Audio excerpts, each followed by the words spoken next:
Good afternoon, this is Craig Schmehill, and we are wrapping up day number 2 here in SAPTechEd Banglore.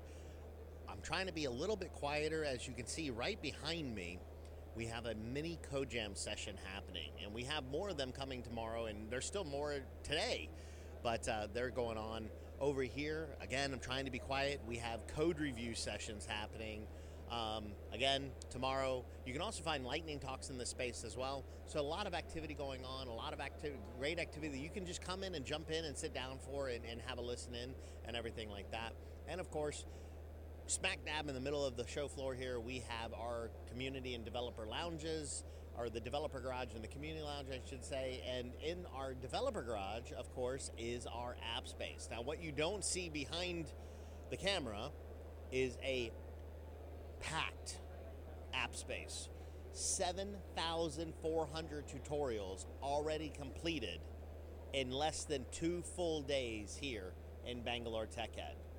That is more than the entire week in either of the other 2 locations, Las Vegas or Barcelona. So Bangalore, you're rocking it. Amazing. We're really hoping that you guys keep at it, and we look forward to seeing everybody tomorrow for day 3. So until then,